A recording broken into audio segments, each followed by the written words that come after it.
Selamat siang, shalom adik-adikku, Genji yang kekasih.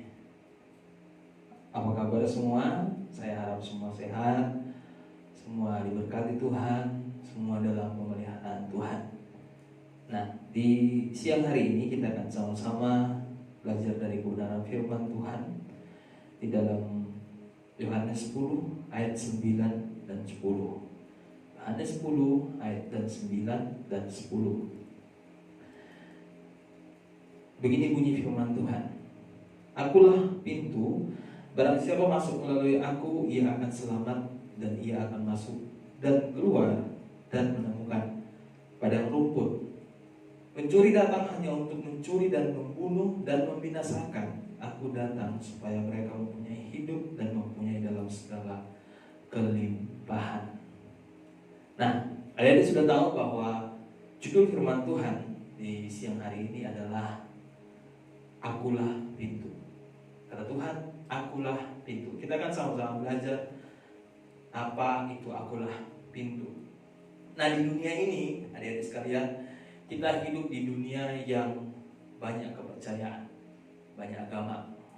Ya, biasanya dikatakan pluralistik, plural, yang beragam. Ya, kita hidup di dunia yang beragam. Kita hidup di Indonesia aja ada 6 agama yang sekarang diakui Indonesia. Nah, lantas di tengah-tengah keberagaman ini kita harus menghargai agama orang lain. Kita harus menghormati agama orang lain. Ketika kita berteman dengan misalnya ada teman kita yang Muslim, yang Hindu, yang Konghucu, kita tidak boleh menarik mereka, memaksa mereka menggunakan apalagi sampai menggunakan kekerasan untuk percaya dengan apa yang kita percaya. Ya, jadi itulah sikap kita di tengah-tengah dunia. Kalau kita memberitakan firman, memberitakan Injil Tuhan, boleh. Tapi kalau untuk memaksa mereka, apalagi sampai menggunakan kekerasan, maka itu tidak diperbolehkan. Bahkan firman Tuhan pun tidak memperbolehkan yang demikian. Nah, ketika ngomong soal keselamatan, atau di sini Yesus mengatakan akulah pintu. Nah, yang maknanya keselamatan, kita jangan berpikir pintu rumah. Ya, kalau kita berpikir pintu rumah, pintu rumahku ada banyak, pintu depan, pintu samping, pintu belakang, ya, pintu dari gudang, pintu dari garasi, ada banyak. Kita nggak berpikir tentang pintu itu, pintu rumah, ya. Jangan kita berpikir tentang pintu rumah. Berarti kalau banyak pintu, berarti banyak pintu dong menuju keselamatan. Bukan demikian. Kenapa Tuhan menggambarkan dirinya sebagai pintu? Nah, maksudnya pintu di sini adalah pintu bukan pintu rumah, tapi pintu kandang. Ya, pintu kandang. Kenapa kok pintu kandang? Nah, begini, zaman dahulu di Israel sana atau di Timur Tengah sana, mereka memiliki yang namanya hewan atau ternak. Itu kan di padang gurun atau di padang yang banyak rumputnya, dan itu biasanya jauh dari rumah atau jauh dari kandangnya. Nah, ketika mereka bawa ternaknya ke padang atau melewati suatu padang gurun atau melewati apapun itu, ketika sudah malam mereka akan membuat suatu shelter. Shelter itu seperti penampungan. Nah, di penampungan inilah ternak-ternak ini akan tinggal sementara atau tertidur. Nah, shelter ini atau penampungan ini hanya memiliki satu pintu, satu akses, yaitu dari depan. Ya, tidak ada pintu belakangnya, tidak ada pintu sampingnya. Ya, jadi ketika hewan itu atau domba itu mau masuk, hanya lewat pintu itu, dan keluar dia hanya lewat pintu itu. Jadi maksud Tuhan, akulah pintu, itu pintu yang tadi. Pintu yang satu itu, bukan pintu rumah yang isinya banyak. Ya, bukan, tapi pintu shelter atau pintu penampungan. Jadi Yesus menggambarkan dirinya sebagai gembala, dan dia mengatakan, akulah pintu. Nah, biasanya shelter itu, di pintu itulah gembala akan nungguin ininya. Ternaknya lagi tidur atau lagi beristirahat, gembala di pintu. Gembala akan tahu kalau ada dombanya yang masuk, ada yang keluar. dia akan tahu, karena hanya satu pintu, tidak ada jendelanya. Nah, Yesus menggambarkan sebagai gembala yang sedang berada di pintu. Bahkan dia mengatakan, akulah pintu itu. Sini dikatakan, ia akan, barang siapa masuk melalui pintu, ia akan selamat. Ya. Yang masuk melalui pintu itu, dia akan selamat. Berarti hanya ada satu pintu. Ada dua di sini yang Tuhan Yesus ingin jelaskan. Yang pertama, Yesus mengatakan kalau lewat pintu itu masuk, maka dia akan selamat. Berarti hanya Yesus satu-satunya jalan keselamatan.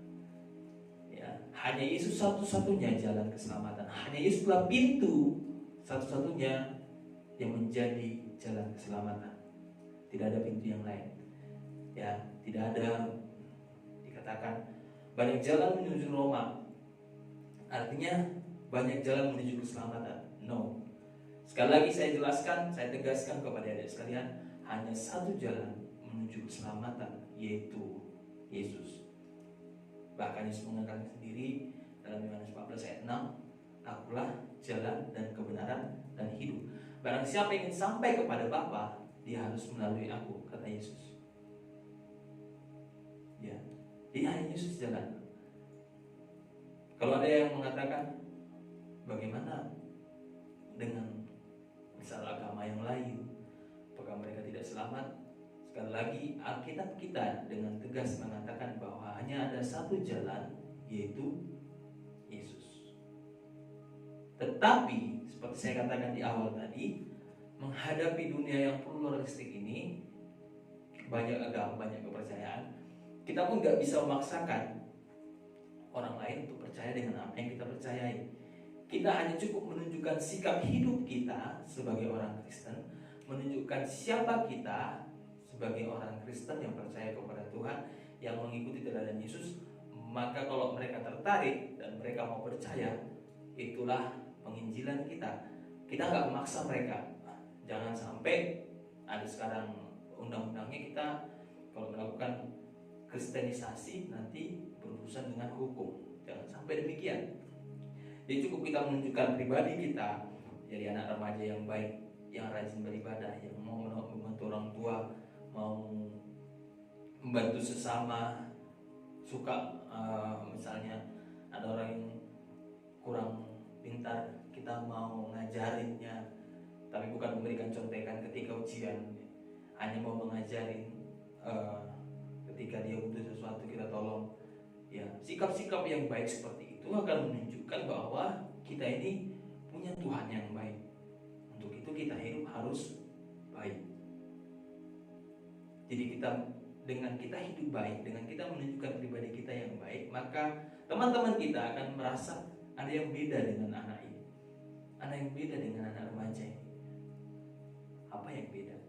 Nah, ketika itu maka orang akan tertarik. Teman-teman kalian akan tertarik, kamu ibadah dari mana sih? Kamu kok bisa gitu sih? Kamu kok senyum terus sih? Kalau kamu punya sukacita sih? Sehingga mereka akan datang dan percaya kepada Yesus. Sekali lagi Yesus mengatakan, akulah pintu, barang siapa masuk melalui aku, dia akan hidup untuk selama-lamanya. Dia akan selamat. Yang kedua, Yesus mengatakan lagi begini. Dan ia akan masuk dan keluar dan menemukan padang rumput. Apa maksud Tuhan? Nah, yang kedua, selain Yesus mengatakan hanya aku satu-satunya jalan, pintu itu tempat masuk dan keluar. Tadi ternak yang tadi domba, kalau mereka udah malam masuk, setelah hari terang mereka akan keluar. Dan dikatakan ketika mereka masuk dan mereka keluar, mereka akan ketemu dengan padang rumput. Bahkan dikatakan di ayatnya yang ke-10, aku datang supaya mereka mempunyai hidup dan mempunyai dalam kelimpahan. Maksudnya Tuhan apa? Nah, pintu keluar masuk ini, pintu tempat keluar masuk ini menggambarkan ketika Yesus ada di pintu atau Yesus sebagai pintu, kita keluar masuk dengan aman dan nyaman. Ya, kita keluar masuk dengan aman dan nyaman. Bahkan kita keluar pun sudah ada padang rumput yang hijau bagi ternak. Bagi ternak, ketika mereka keluar dari pintu itu sudah tersedia makanan di depan mereka. Itu suatu kebahagiaan yang luar biasa bagi ternak, ya. Biasa kan kalau kita ngasih makan kucing atau anjing di rumah, kalau mereka kasih makan senangnya minta ampun, ekornya goyang-goyang gitu. Karena apa? Karena senang makan.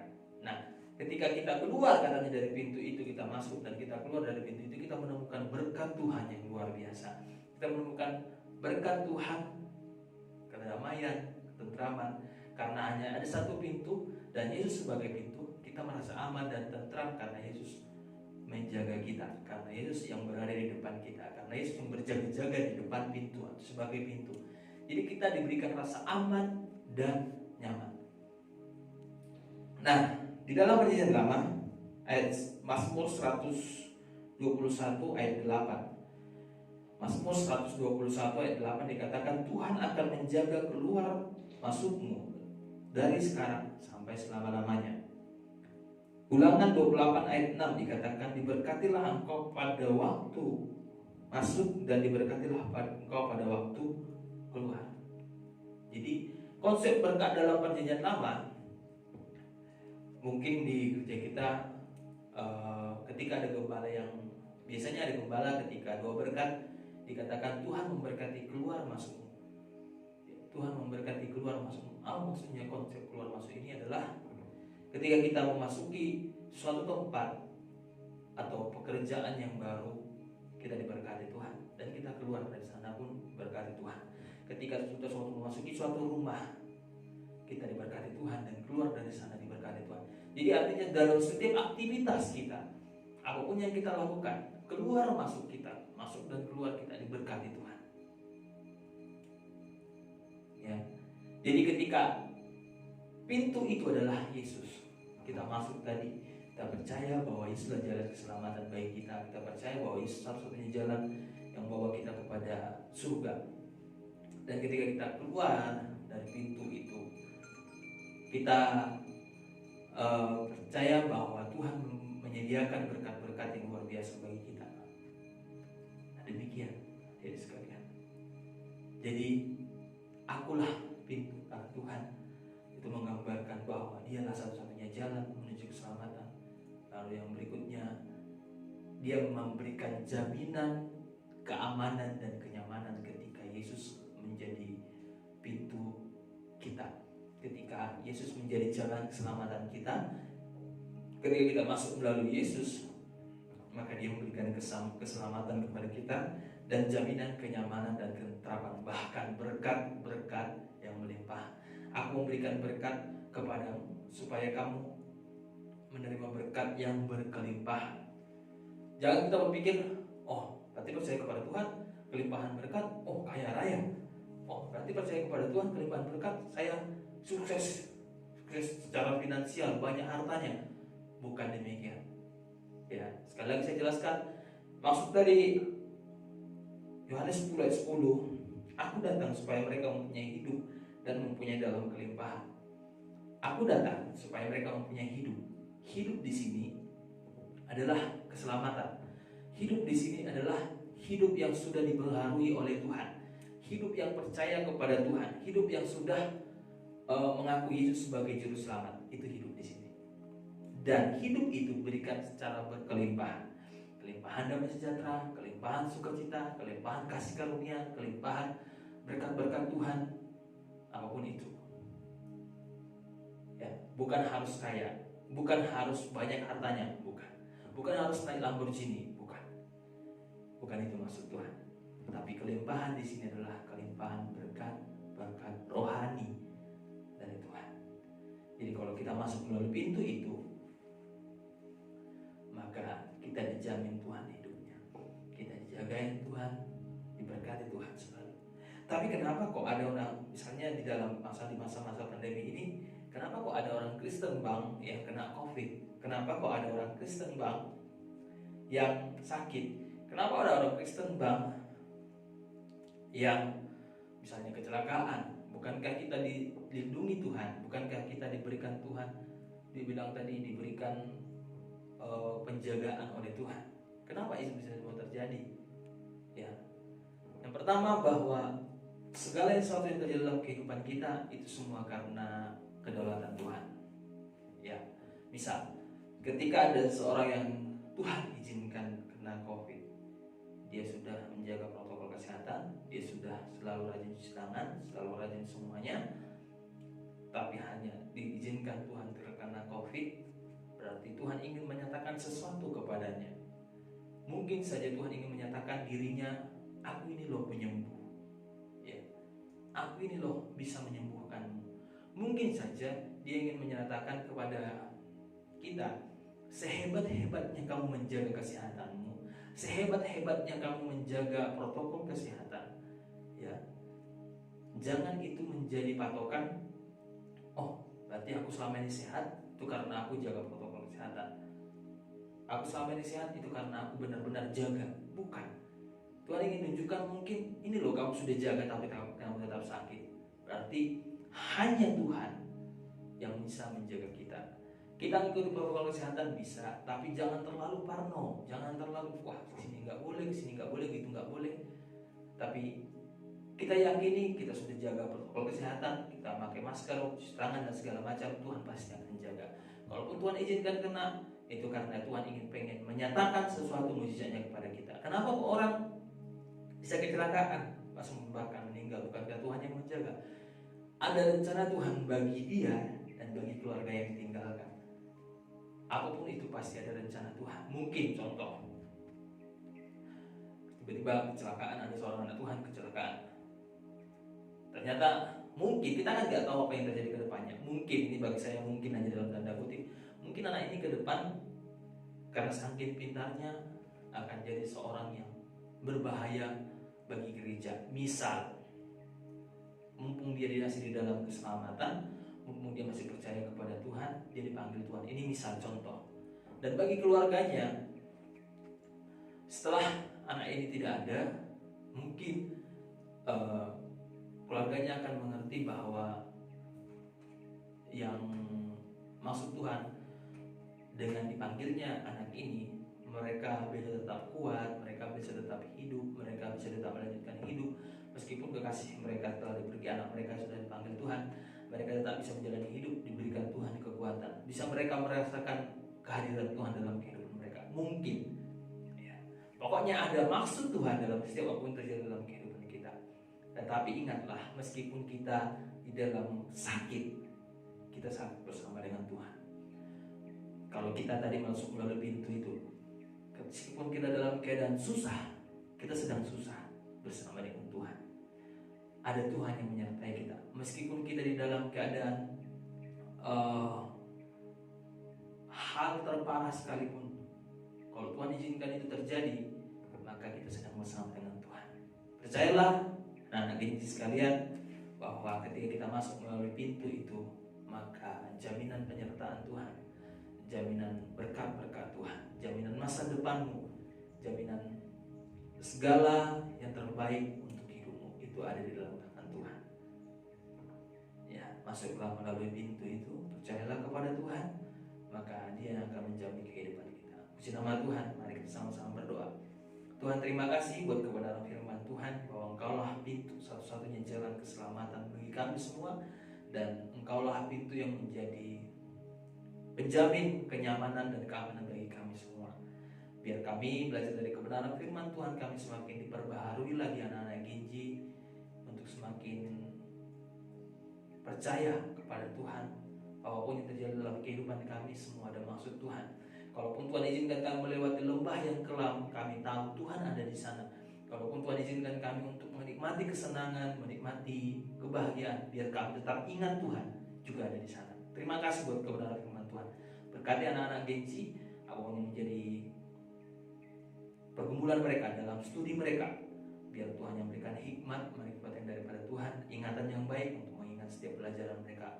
Orang tua mereka, Tuhan memberkati agar orang tua mereka mampu menyekolahkan mereka. Terima kasih, memberkati masa depan anak-anak Genji, biar mereka dalam masa depan mereka cerah di dalam tangan Tuhan. Terima kasih Bapak yang baik. Tuhan memberkati kami semua, di dalam nama Tuhan Yesus kami telah berdoa bersyukur. Haleluya. Amin.